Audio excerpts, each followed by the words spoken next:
जय हिंद फ्रेंड्स। तो हम पढ़े थे धीर सिंह दावे की शैक्षिक परिदृश्य की बुक, और धीर सिंह दावे की शैक्षिक परिदृश्य की बुक में हम 3 से 4 टॉपिक को कवर कर चुके हैं। एसएमसी को कवर कराया हमने, शिक्षण विधि को कवर कराया, नवाचार का ना शिक्षण के नवाचार को कवर कराया, पाठ योजना और शिक्षण की योजनाओं को कवर कराया।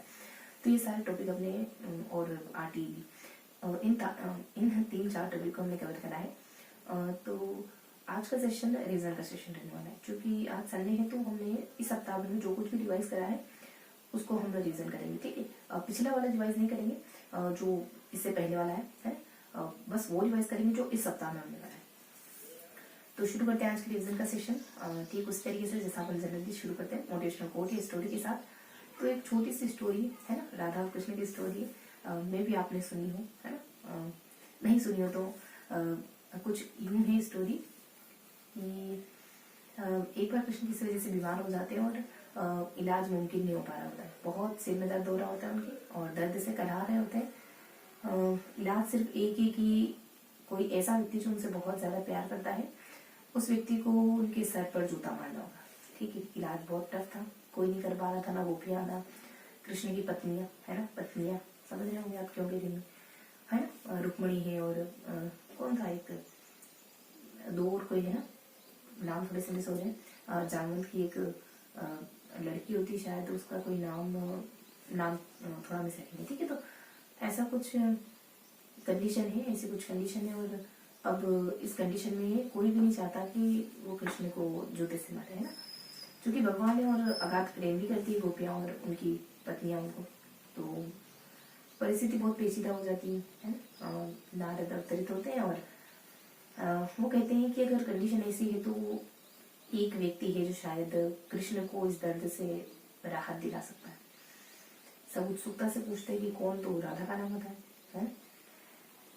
जब राधा को बुलाया गया कि क्या तुम ये कर सकती हो, क्या तुम कृष्ण को जूता मार सकती हो, तो राधा का जवाब क्या था कि मैं ये नहीं सोचूंगी कि मैं कृष्ण को जूता मार रही हूँ या फिर कुछ और कर रही हूँ, मैं ये सोचूंगी कि इससे कृष्ण को रिलीफ मिलेगा, इससे कृष्ण को राहत मिलेगी, है ना। तो बहुत बार हमें वो भी करना होता है जिससे हम प्यार करते हैं, उसके लिए हमें वो करना होता है जो शायद दूसरों की नजर में या उसकी खुद की नजर में अच्छा ना हो।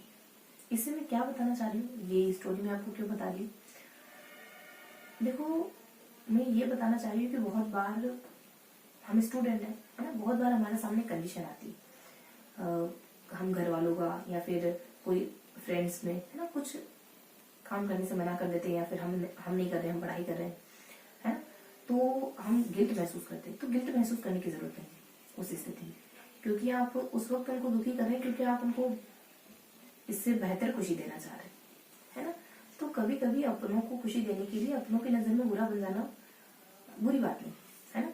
क्योंकि छोटी छोटी खुशियों से क्षणिक खुशियां या फिर निम्न देखो खुशियों के प्रकार होते हैं। एक वो खुशी जो आपको खाना खाने से मिलती है, एक वो खुशी जो दूसरों की आंखों में आपकी वजह से खुशी आने से होती है। आपने किसी और को खाना खिलाया वो खुशी अलग है, खुद खाना खाया ये खुशी अलग है। तो खुशी का हर एक तरीके की खुशी का स्तर होता है।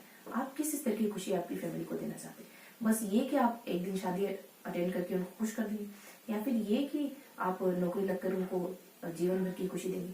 ठीक है, तो बस मैं यही बताना चाहती थी। तो शुरू करते हैं आज की रिवीजन का सेशन।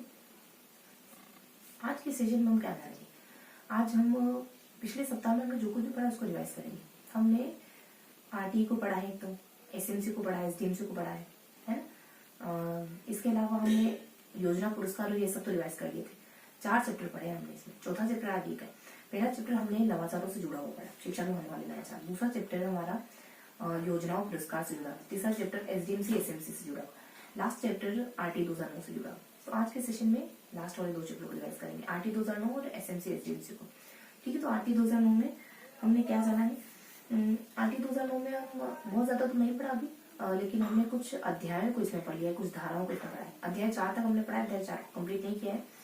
तो आरटी 2009 को दोहराएंगे थोड़ा सा, और इसके साथ थोड़ा सा एसएमसी और एसडीएमसी को भी दोहराएंगे। आरटी 2009 में कुछ 7 लेसन है, जैसा कि आप जानते हैं 7 लेसन है, 38 धाराएं और 39 धाराएं और 1 अनुसूची है। तो 7 लेसन में से 4 लेसन है, और इन 4 लेसन को पढ़ने से पहले थोड़ा सा इसका बैकग्राउंड भी पढ़ते हैं कि शिक्षा, प्राथमिक शिक्षा में क्या क्या प्रोग्राम या फिर क्या क्या कार्यक्रम पहले से चल रहे थे, क्या कौन कौन से इवेंट मतलब पहले हो चुके हैं आरटी 2009 के आने से पहले।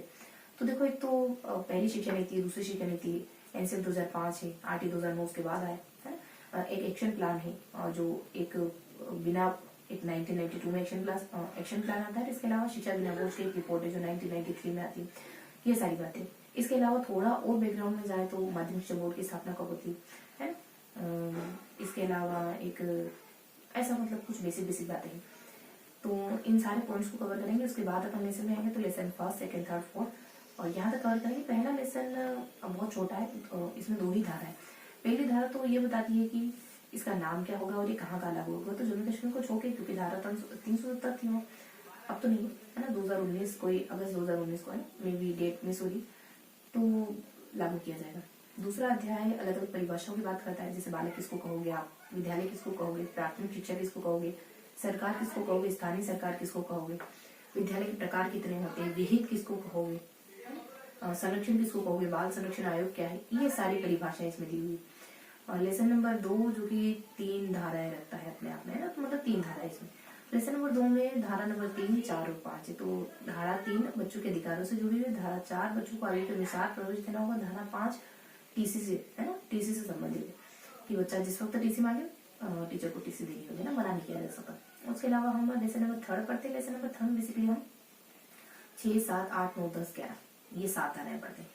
और छठी धारा विद्यालय की स्थापना से जुड़ी हुई, धारा 7 वित्त से जुड़ी हुई है, धारा 8, 9, 10 ये तीनों ही कर्तव्यों से जुड़ी हुई, एक सरकार के, एक स्थानीय प्राधिकारी के और माता पिता के। धारा 11 आंगनबाड़ी से जुड़ी हुई। इसके अलावा हम कुछ और भी पढ़ते हैं, जैसे अब हमको देखना है लेसन नंबर 4। लेसन नंबर 4 जो कि बेसिकली 12 से लगाकर 16 तक की धाराएं रखता है। 12 जो है धारा 12 25% सीटों की बात करती है। धारा 13 अनुवीक्षण प्रक्रिया की, 14 प्रमाण पत्र की, 15-30 सितंबर तक ही आपका एडमिशन हो सकता है, ये बात करती है। फिर भी साल भर तक एडमिशन से मना नहीं किया जाएगा। धारा 16 बच्चों को फेल करने से मना करती है। हालांकि राजस्थान में कुछ एक पॉलिसी है जिसके तहत आप बच्चों को फेल भी कर सकते हैं कक्षा 8 में, है ना। तो ये कुछ हम आरटी में पढ़ने वाले आज के सेशन में। इसके अलावा हमने एसएमसी एसडीएमसी को पढ़ा है। देखो, एसएमसी एसडीएमसी में हमने इनके सदस्यों के बारे में जाना, इनकी बैठकों के बारे में जाना, इनके कोरम वगैरह के बारे में जाना, एक शिक्षा समिति के बारे में जाना, एक भवन समिति के बारे में हम जानते हैं, ठीक है। तो इस तरीके से हमने कुछ बेसिक सी बातें इसमें जानी। दोनों में ना एसएमसी और एसडीएमसी दोनों में ये सारी चीजें अपन जानते हैं। एसएमसी जो कि 1 to 8 के बच्चों के लिए, एसडीएमसी जो कि 1 to 9 के बच्चों के लिए। तो थोड़ा सा अपन अब मेंशन कर लेते हैं, थोड़ा सा नोट डाउन भी करेंगे ताकि चीजें थोड़ा अच्छे से याद रहे, ठीक। तो आज के सेशन में बेसिकली हम आरटी में क्या क्या, आरटी 2009 में हमें क्या क्या कवर करना है, 2 टॉपिक पढ़ने वाले हैं।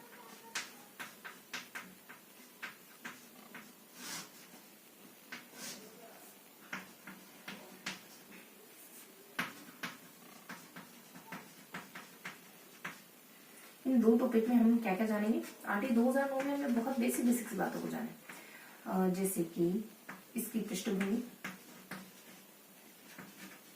जैसे कि अध्याय, है ना, अलग अलग अध्यायों को पढ़ा है। पृष्ठभूमि में देखो बहुत ज्यादा डिटेल से नहीं देखेंगे, बहुत शॉर्ट में चीजों को देखेंगे कि पृष्ठभूमि में हमने क्या देखा और अध्याय में हमने क्या जाना। तो पृष्ठभूमि में इन 2 मुद्दों को कवर करना है ना। एसएमसी एसडीएमसी में हम ये सब कुछ देखते हैं कि इनके सदस्यों के बारे में जानते हैं, है ना, इनकी सभाओं के बारे में, ठीक है। बाकी एक बस इतना ही जानते हैं, मतलब सदस्य वगैरह, इनकी सभाएं वगैरह, बेसिक बातें, कोरम वगैरह, ठीक है। बाकी ये है कि शिक्षा भवन समिति, मतलब 2 समितियां आती हैं, एक है एक भवन समिति है और एक शिक्षा समिति, शिक्षा समिति और एक भवन समिति। तो ये कुछ बहुत इंपॉर्टेंट से टॉपिक है जिनको हम यहाँ कवर करते हैं, ठीक है। तो आरटी 2009 की पृष्ठभूमि क्या है, मैंने आपको कुछ सन बताए थे जिनको हमको ध्यान रखना होगा। थोड़ा सा मैं यहाँ लिखती हूँ कि कौन कौन से सन हम देखे, तो 1961 है और देन 19, इसके अलावा कुछ 19 पीछे की तरफ जाओगे तो आपको 1958 पढ़ना होगा। 1958 और 1957 है। मैं थोड़ा सा सर लिखती हूँ ना, 1950 देन 1948 पढ़ना है हमको, बहुत ज्यादा नहीं, पृष्ठभूमि ज्यादा नहीं है, थोड़ी सी। फिर 1947, 1928, 1929 एक्चुअली, ये सारे सन हमको देखने होते हैं। इसके अलावा अब थोड़ा सा आगे आगे बढ़े, इससे आगे बढ़ रहे हैं, ठीक है। तो अगर इससे आगे आए हम, तो यहाँ हम 1968 को देखते हैं, 1986 को देखते हैं, 1992 को देखते हैं, 1993 को देखते हैं, और 2005 को देखते हैं, और 2009 को देखते हैं। उसके बाद 2009 आया। तो ये सारी पृष्ठभूमि ध्यान रखेंगे। अध्यायों में क्या ध्यान रखेंगे? अध्यायों में ज्यादा कुछ नहीं, फर्स्ट सेकंड थर्ड है ना। तो अध्याय फर्स्ट ध्यान रखना है। मैं थोड़ा सा यहाँ नाम लिख देती हूँ कि फर्स्ट में क्या देखा हमने, अध्याय सेकंड में हमने क्या जाना, ठीक है। अध्याय थर्ड में हमने क्या जाना, अध्याय फोर्थ में हम क्या पढ़ते हैं, हालांकि पूरा नहीं पढ़ा है। अध्याय फोर्थ में हमने क्या जाना, थर्ड में 2 धाराएं हैं, है ना, और सेकंड में 3 धाराएं हैं, थर्ड में 7 है। और यहाँ अभी तक हमने अध्याय 4 में हमने कितनी धाराएं पढ़ ली है, 4 धाराएं, हालांकि सबसे बड़ा है ये 16 धाराएं, जिसमें से हमने 4 धाराएं पढ़ी, ठीक है, 12 से लगाकर 28 तक। हाँ, तो ये कुछ हमने पढ़ा है यहाँ। और सभाओं में और इनमें क्या जाना हमने, देखो यहाँ सदस्यों के बारे में ना, एसएमसी और एसडीएमसी। एसडीएमसी में कितने सदस्य होते हैं, 23। एसएमसी में कितने होते हैं, 16, है ना। बाकी सभाओं में देखो, एक तो अमावस्या के दिन होती है एसएमसी की, एसडीएमसी की 2 सप्ताह में एक बार होती है शायद। बाकी कोरम 1/3 होता है ना। और कोरम के अभाव में जो सभा स्थगित होती है वो अगले 7 दिनों बाद होती है, मतलब हाँ ऐसा कुछ, अगले 7 दिनों बाद होती है। और उसमें एजेंडा के बिंदु वही रहते हैं, हालांकि हाँ ऐसा कुछ है। और शिक्षा आपके जो बिंदु है, एजेंडा बिंदु वही रहने वाले। और ये सारी मतलब इतना बढ़ गया। शिक्षा समिति में और भवन समिति में हमको क्या देखना होता है, शिक्षा समिति बेसिकली इसमें सदस्य और कुछ देखो, इसमें बहुत सारे सदस्य होते हैं। भवन समिति में बहुत सारे सदस्य, जैसे सचिव कौन होगा, अध्यक्ष कौन होगा, तो प्रधानाध्यापक हो जाता है सचिव, दोनों में ही, और अध्यक्ष बेसिकली दोनों में टीचर हो जाता है। इसके अलावा भवन समिति में, शिक्षा समिति में 4 टीचर होते हैं, गणित का, विज्ञान का, भाषा का, मानविकी का, गणित और विज्ञान दोनों में से कोई, भाषा का, मानविकी का और कला संस्कृति का, ये 4 टीचर इसके सदस्य होते हैं, है ना। बाकी भवन समिति में एक प्रिंसिपल है, प्रधानाध्यापक वगैरह, और अभिभावक, और अभिभावकों में से कोई महिला, ये इसके सदस्य होते हैं। और इसके अलावा और भी होते हैं, लेकिन मैं आपको थोड़ा ओवरऑल आइडिया दे रही हूँ, ठीक है। इसके अलावा हम एसएमसी के बारे में भी जानते हैं। देखो एसएमसी में बेसिकली सदस्यों के बारे में कुछ ऐसा है कि एसएमसी के जो सदस्य होते हैं ना, उसमें एक तो मनोनीत कैटेगरी के होते हैं, पदेन कैटेगरी के होते हैं, एक नॉर्मल जो सदस्य होते हैं वो तो होते ही नहीं है। और इसका सचिव कौन होता है, इसका अध्यक्ष कौन होता है ना, ये सारी बातें। फिर सचिव और अध्यक्ष के क्या कार्य होते हैं। मनोनीत में ना कुछ यूं है कि या तो एक टीचर हो सकता है या एक अभिभावक हो सकता है, ऐसा करके 2 मनोनीत सदस्य होते हैं एसएमसी में। इसके अलावा पदेन सदस्य कौन होते हैं इसके, वो वही नगरपालिका, नगर परिषद और पंचायत के जो सदस्य होंगे उसके पदेन सदस्य हो जाएंगे। पदेन सचिव कौन होगा इसका, तो सरपंच वगैरह, नगर पार्षद वगैरह, ये इसका पद है, क्योंकि वो सचिव और सरपंच के पद पर है, तो इसके सदस्य इसके सचिव बन जाएंगे। और इसका अध्यक्ष प्रधानाध्यापक होता है, और अध्यक्ष में भी प्रधानाध्यापक, बहुत ज्यादा क्लियर नहीं कहूंगी मैं। और इसके अलावा ये कुछ बेसिक बातें मैंने आपको बताई है एसएमसी से जुड़ी हुई है। और सभाएं देखो मैंने आपको बताई है, तो सभाओं में रमसा का ये एसएमसी क्या क्या काम करती है, सारे काम जो भी आप सोच पा रहे हैं, जैसे बच्चों की शिक्षा पर ध्यान देना, है ना, मिड डे मील का ध्यान रखना, जितने भी खाते में पैसे आ रहे हैं स्कूल के खाते में उसको मैनेज करना। इसके अलावा अगर किसी ने अनुदान वगैरह दिया उसको मैनेज करना। हालांकि एसएमसी के सदस्यों का विद्यालय की संपत्ति पर कोई हक नहीं होता है, कोई दावा भी नहीं किया जा सकता।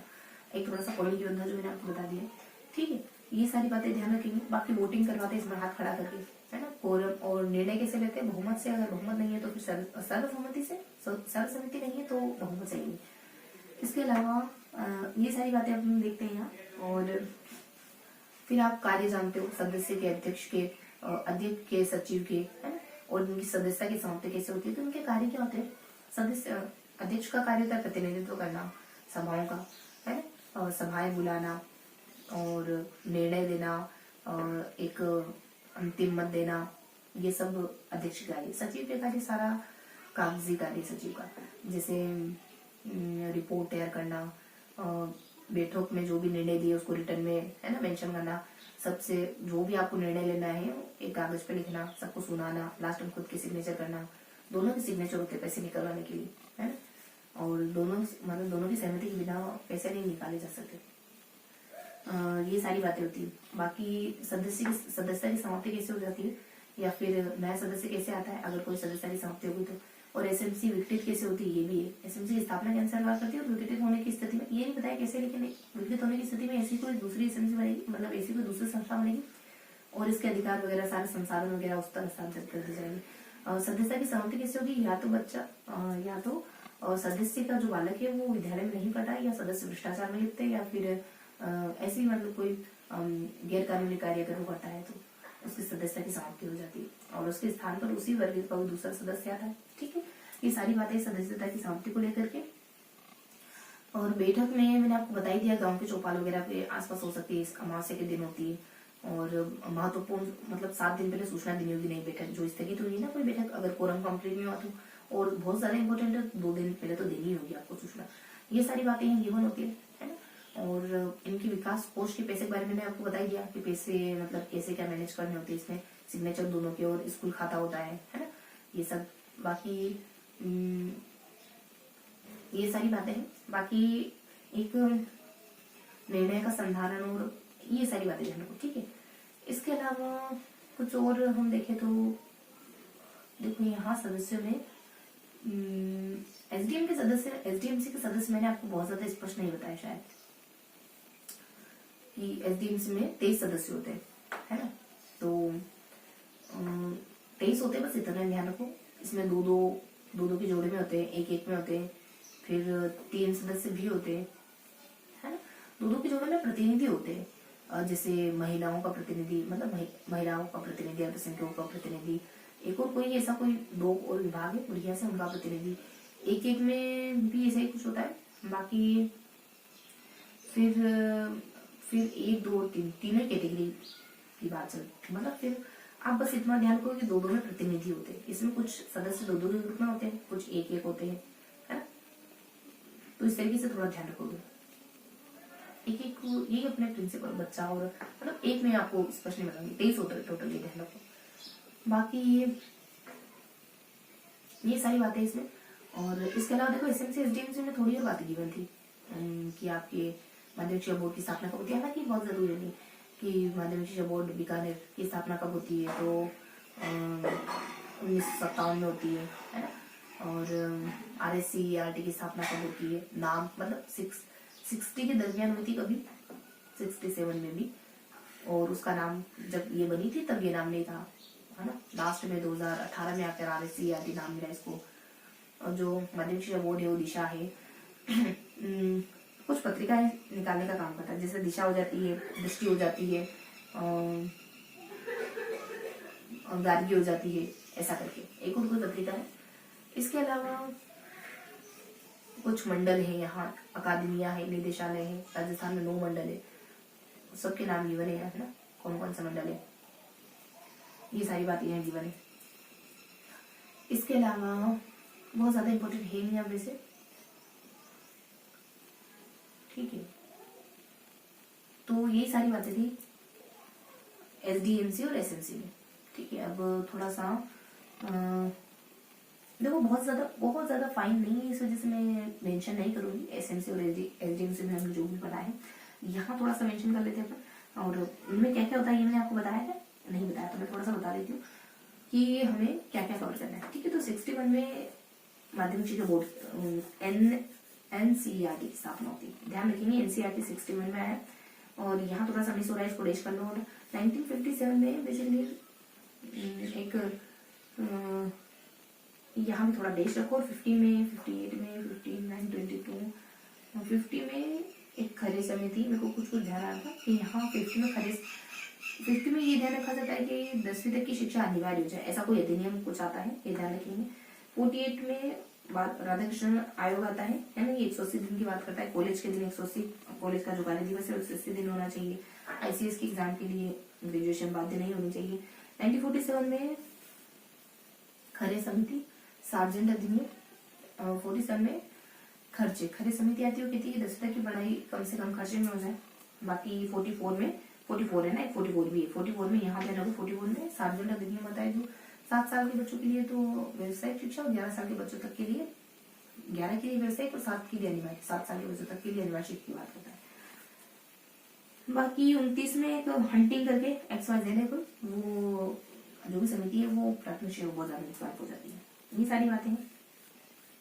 बाकी 68 में पहली शिक्षा नीति आती है, द्विभाषा फॉर्मूले की बात करती है। और 86 में दूसरी शिक्षा नीति आती है जो त्रिभाषा फॉर्मूले की बात करती है ना, व्यवसायिक शिक्षा की बात करती है, शिक्षा के सार्वभौमिकरण की बात करती है। DPEP करके कोई कॉन्सेप्ट है उसकी भी बात करती है। 92 में एक्शन प्लान आता है और इसमें लचीलापन है, लचीलापन, गुणवत्ता, प्रासंगिकता, ये सारी बातें।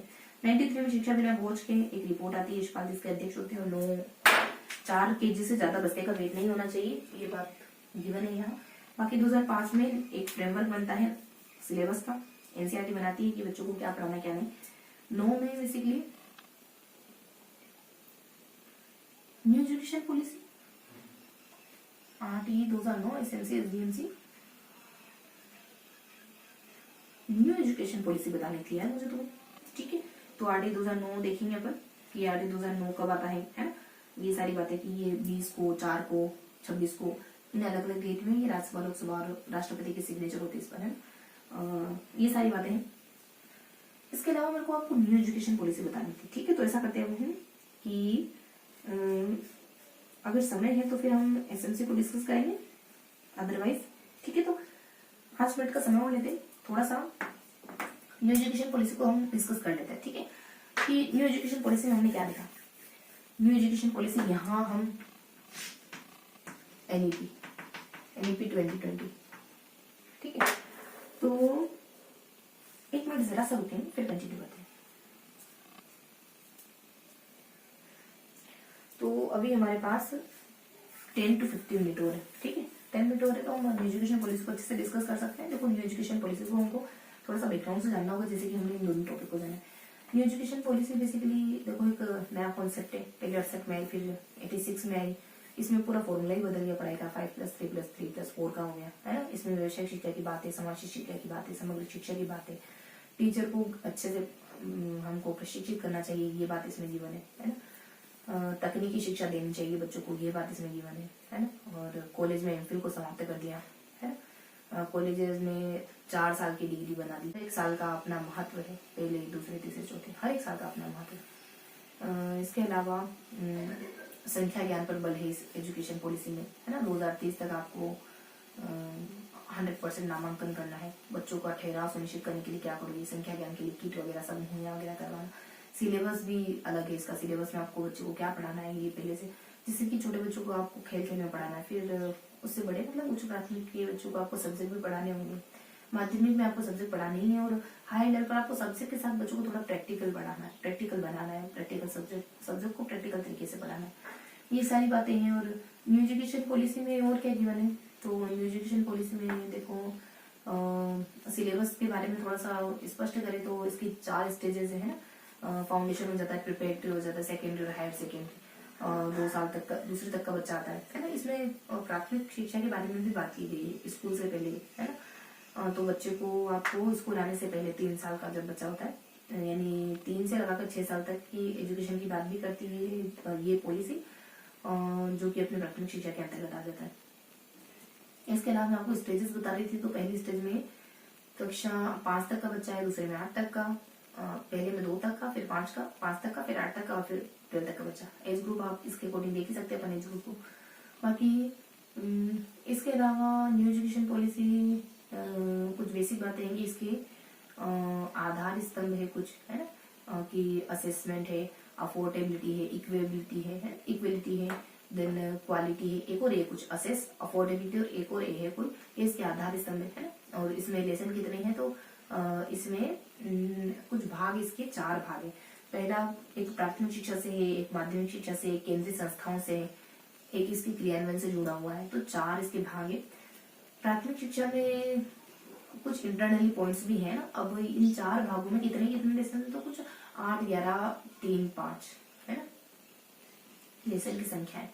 देखो 8, 11, 5 और 3, तो 3 लेसन कौन से हैं? वो 3 लेसन है कि क्रियान्वयन, लास्ट वाले जो पोर्शन भाग है ना इसका, कि हम इसको क्रियान्वयन कैसे करेंगे। तो आप अलग अलग संस्थाएं बनाओगे, वित्त को देखोगे, और एक और कोई सही पॉइंट है। इसके अलावा एक प्राथमिक शिक्षा है, एक इससे क्रियान्वयन से ऊपर एक बिंदु है कि आप केंद्रीय संस्थाएं। तो केंद्रीय संस्थाओं में यहाँ बिंदु गिवन है कि मतलब उनके अंदर वाले पॉइंट बता रही हूँ, अध्याय के नाम बता रही हूँ।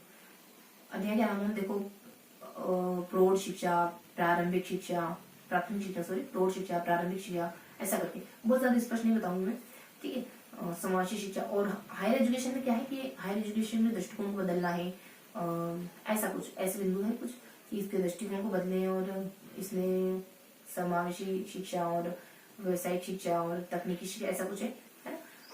ऐसे कुछ बिंदु गिवन है यहाँ पे। प्राथमिक शिक्षा में भी मतलब मैं बहुत ज्यादा स्पष्ट नहीं बताऊंगी अध्याय विराम, लेकिन इस तरीके से कुछ अध्याय विराम है। तो ये हमने बेसिकली सिर्फ इतना जाना कि इसमें लेसन इसके भाग की तरह है, ठीक है। और इसके अलावा 2030 तक क्या एम रखा गया है, 2000 नामांकन वगैरह करना, इससे पहले 2 बार आ चुकी 6 8 बताइए। अब क्या बच जाता है न्यू एजुकेशन पॉलिसी में? अब कुछ खास जानकारी है नहीं थी, मैंने आपको बेसिक बातें तो बताई दी, ठीक है। टीचर को लेकर है ना, टीचर को लेकर न्यू एजुकेशन पॉलिसी का क्या मानना है? तो टीचर यही कि टीचर को अच्छे से प्रशिक्षित किया जाए, बहुत ज्यादा है नहीं इससे बताने को। 50 घंटे व्यवसायिक शिक्षा दी जाए टीचर को हर साल, है ये सारी बातें। बाकी एक कॉम्प्लेक्स करके कोई संस्थान बनेगी, जो माध्यमिक शिक्षा विद्यालय का कोई विद्यालय होगा, वो अपने में आसपास के विद्यालय को शामिल कर लेगा, और ये समूह और एसएमसी दोनों मिलकर बच्चों की शिक्षा के लिए बेहतर तरीके से काम करेंगे। ऐसा भी कुछ है कॉन्सेप्ट थोड़ा सा। ये सारी बातें थी, ठीक है। और अगर मैं ध्यान करने की कोशिश करूँ तो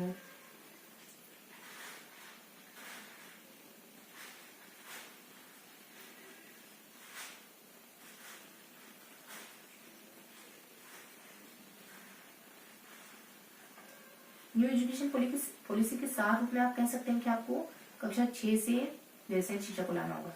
मतलब 1-2 बातें बताओ। और कक्षा 9 में आप 9 से ही आप बदल सकते हैं आपके सब्जेक्ट्स वगैरह, है ना। बाकी बहुत सारी फुल फॉर्म भी थी यहाँ पे, मेरू करके और नेक करके और GER, बहुत सारी फुल फॉर्म है ना। तो ये कुछ बेसिक बातें थी न्यू एजुकेशन पॉलिसी से जुड़ी, ठीक। अब थोड़ा सा 2-5 पॉइंट पर लिख लेते हैं, बहुत ज्यादा नहीं लेकिन कुछ तो लिखना ही हो, ठीक है। न्यू एजुकेशन पॉलिसी में हमने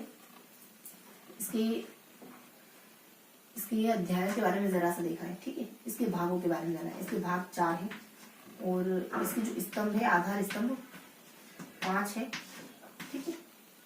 बाकी मेन जो कंक्रीट बिंदु उनको नोट डाउन करेंगे। इसके अलावा हम अलग अलग, जैसे शिक्षक को लेकर ये क्या कहती है, प्राथमिक शिक्षा को लेकर, संख्या ज्ञान को लेकर, शिक्षा की गुणवत्ता को लेकर, और नामांकन को लेकर न्यू एजुकेशन पॉलिसी क्या बात करती है ना। समता की शिक्षा को लेकर गार्गी मंच है, और समता और संवेदनशीलता कैसे सिखाओगे, गार्गी और मीना मंच के थ्रू। बाकी व्यवसायिक शिक्षा कब से दोगे आप बच्चों को? कक्षा 6 से। बाकी सूचना संप्रेषण जानते हैं हम, कोरोना में जो भी आपने देखा ना, स्माइली, कक्षाई वाणी, हवामेल प्रोग्राम, ये सारे सूचना संप्रेषण के उदाहरण है। इन सबको लेकर ये न्यू एजुकेशन पॉलिसी क्या बात करती है, ये सारे बिंदु देखने।